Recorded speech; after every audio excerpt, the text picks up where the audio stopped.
cái tay lưới hôm qua mới văng. Tối gió quá trời, không biết sáng nay có cá không nữa. Giờ cả nhà đi thăm lưới với mình nha. Đây lưới mình văng rồi đó cả nhà, văng rồi đó. Giờ mình đi thăm lưới nha cả nhà.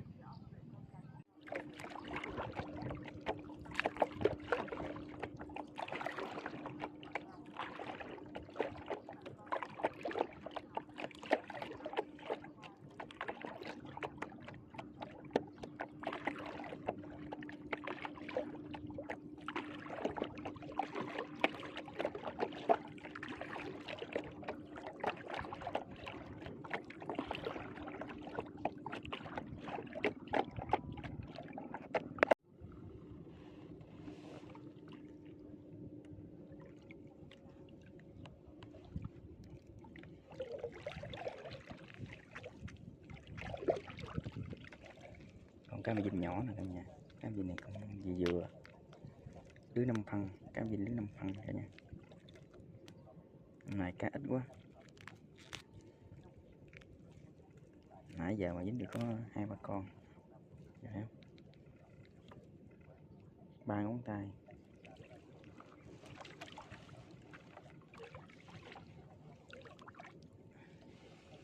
Đánh con cả nhà.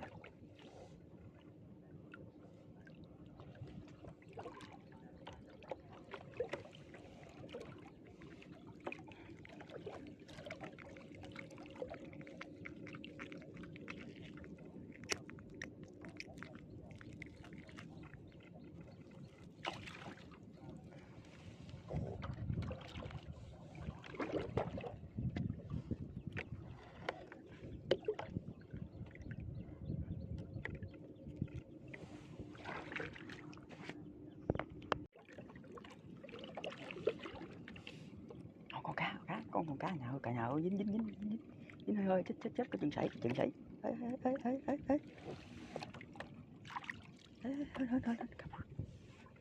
cá bự suýt nó sảy rồi.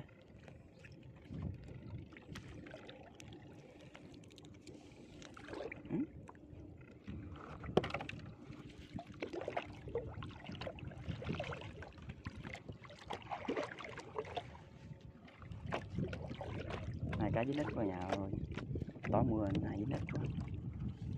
Này vài lưới có mấy con.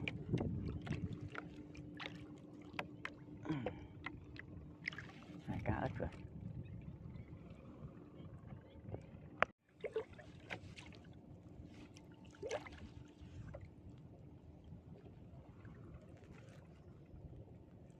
Cá chê cả nhà, cá chê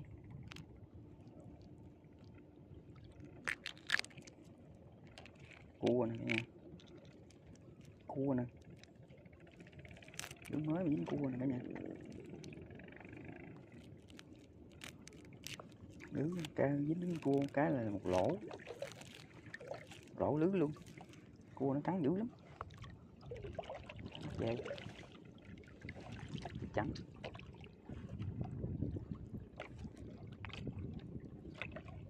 Cá lăng này cả nhà, con cá lăng cá trắng ngon có mồi rồi cả nhà ơi, có mồi rồi.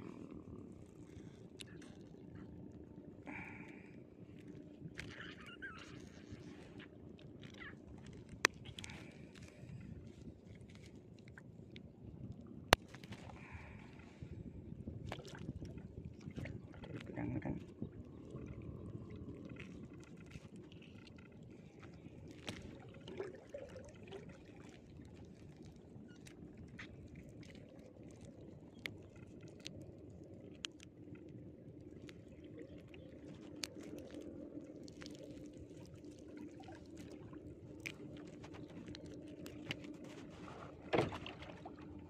Nó quắn nè.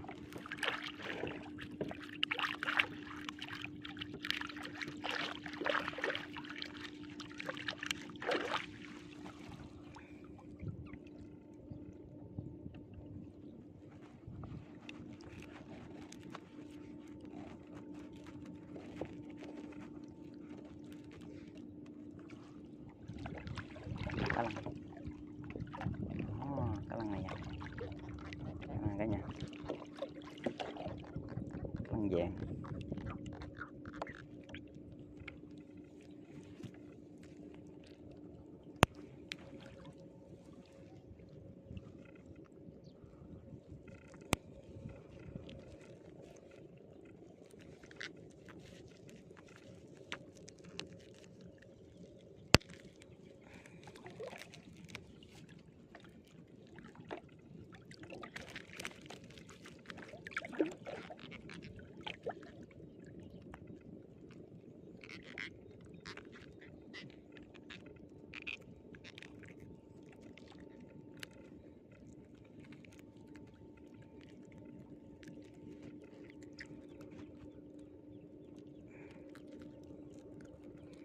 Cái lăn dính rồi mình bẻ ngạnh, cái chê cũng bẻ ngạnh luôn. Chỉ để mình gỡ mình vô thì mình rất dễ đụng vô cái gai của nó, nhức lắm cả nhà. Đó, cái lăn vàng nu.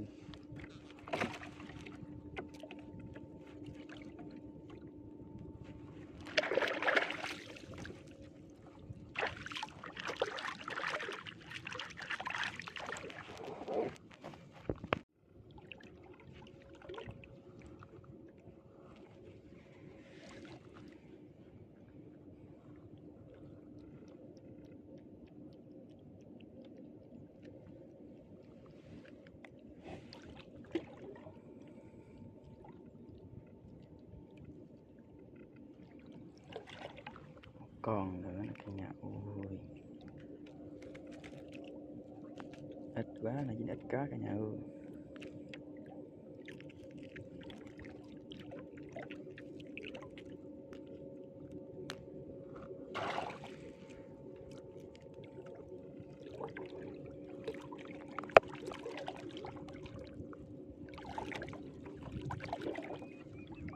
Cá rô phi.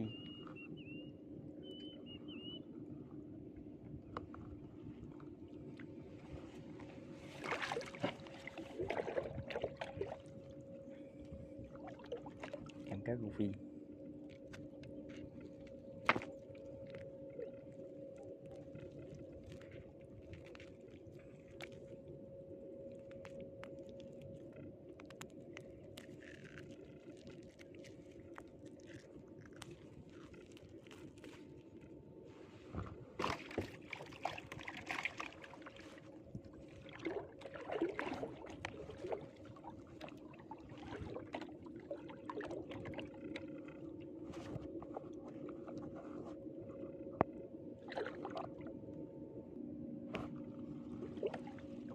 Cá lăng cả nhà, cá lăng này nè cả nhà. Cá lăng cả nhà.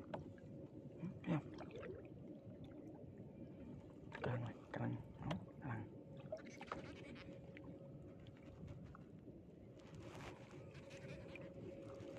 Em cá lăng.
Cá nhìn bự, ăn kỹ luôn.